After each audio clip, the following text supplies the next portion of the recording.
a sacrifice to Vishnu. Yajna artat. Yajna means Vishnu. And yajna also means the process of sacrifice, Vedic sacrifice. And arta means economic development. So basically, if I offer the results of my economic development to Vishnu, to Krishna,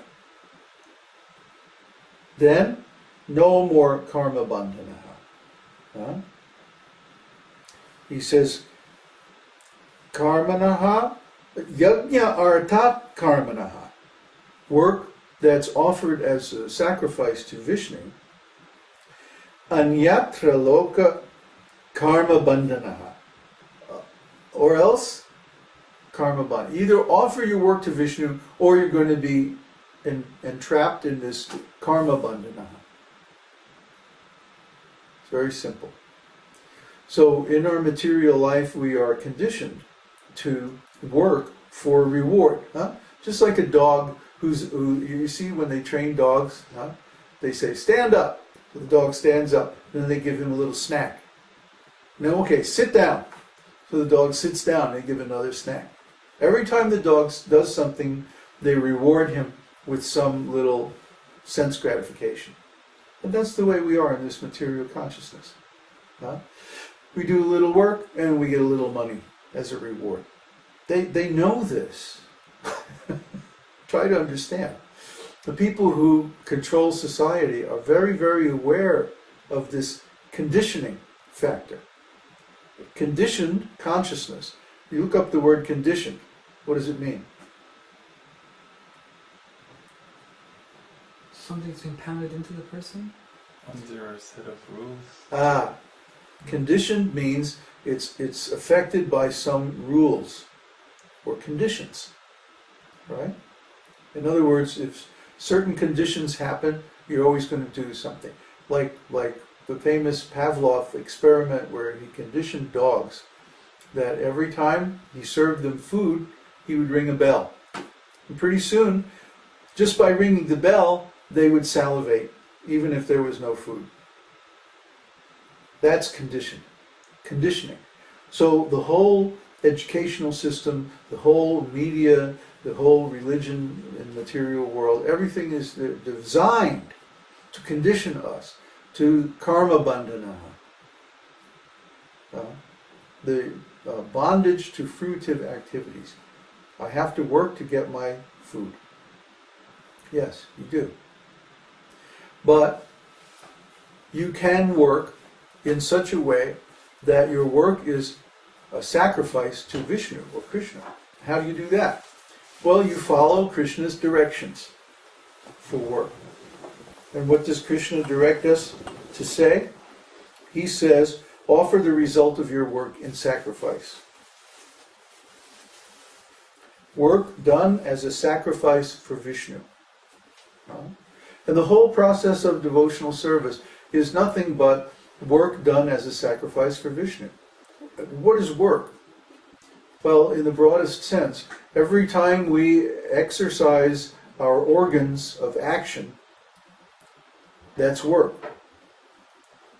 Okay, so every time we move, every time we breathe, every time we think, every time we will something, every time we go somewhere, every time we do something, if we're always doing these things for the purpose of satisfying Vishnu, then that work is a sacrifice to Vishnu. Because Vishnu is the beneficiary. We're working for Vishnu's purposes, not our purposes. We're working for his satisfaction, not our satisfaction. This is a difference, a change in motivation. Prabhupada used to call it the change in heart. So we may be doing exactly the same thing, externally. But internally, from the heart, we're doing it for his satisfaction, not our satisfaction. But also we see that a person engaged in this type of work follows certain principles. They don't engage the results of their work in sinful activities, for one thing. And they do perform different kinds of yajna, sacrifice, especially the chanting of the holy name of the Lord. in this Kali Yuga especially, the sacrifice of Harinam, Sankirtan, chanting the holy name of the Lord congregationally, is the best kind of sacrifice, and it's the most recommended sacrifice. And actually the power of all forms of sacrifice comes from the holy name. And we've discussed this many, many times, so there's no need to go into that.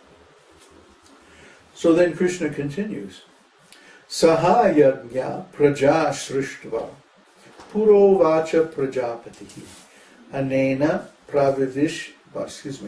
anena prasavishyadvam esha yostu ishtakamadhuk. In the beginning of creation, the Lord of all creatures sent forth generations of men and demigods, along with sacrifices for Vishnu, and blessed them by saying, Be thou happy by this yajna, sacrifice, because its performance will bestow upon you all desirable things. Kamadhuk. Kamadhuk is a very popular name in India for cow. When the family has a cow, just like in England they call their cows Bossy, right? Daisy. Daisy, yeah, it's a very common name. But in India they call their cows Kamadhuk. Kamadhuk means one who supplies everything desirable. Kama means that which is enjoyable, or the act of enjoyment. So Kamadhuk, dhuk means bestower. So whoever bestows, Ishta Kamadhuk, this is the bestower of all desirable things. And this was what Krishna is saying, that this process of sacrifice is itself the bestower of all desirable things. Therefore, everywhere, all over the world, people commonly understand that religious or pious activities lead to economic development. And we see, historically, this is true, that when a nation is engaged in dharma, religious activity, that nation becomes powerful economically, and often also politically, militarily, and so on. And certainly they become very influential culturally of the rest of the world. Why? Because they're blessed. He says, he blessed them by saying, Be thou happy by this yajna. If you're happy with the performance of yajna, then you're blessed. Why? Because your happiness will not be a cause of suffering in the future. If we try to attain happiness without this sacrifice, all we're doing is storing up sinful reactions for ourselves in the future. Why? Because everything belongs to God, everything is created by God, and therefore everything is designed to be used in God's service, not in our service. So as soon as we go out and we dig a big hole in the ground and we take out the minerals and we sell them for some profit, without any sacrifice to God, just for our own profit, we're stealing from God. I mean, let's take it all the way. Every time we take a breath of air and we don't use it, we don't use that air when we breathe it back out in praise of God, in praise of Vishnu, when we're stealing from God. We're taking the air supplied by God, and we're taking the body supplied by God, and we're using them for our own pleasure instead of for His. You can look at every single act in that way. Everything that we do. And we see that when we are in material consciousness, or when we're in conditioned consciousness, the initiative or the urge or the intention in every action is to please ourselves. And what is the result? Suffering. Material birth and death. Three kinds of suffering. Adhyatmic, Adhidaivic, and Adhibodhic. Adhyatmic means suffering that we do to ourselves, which is actually most of our suffering. Most of our suffering is suffering that we create for ourselves through our ignorance. And then adidaivik means suffering that is coming from the demigods, like bad weather, just ill luck, being born in a very poverty-stricken or disadvantaged family or position. And then there's adibhotik, which means sufferings that come from other living entities, like mosquitoes and wasps and flies and stuff like that.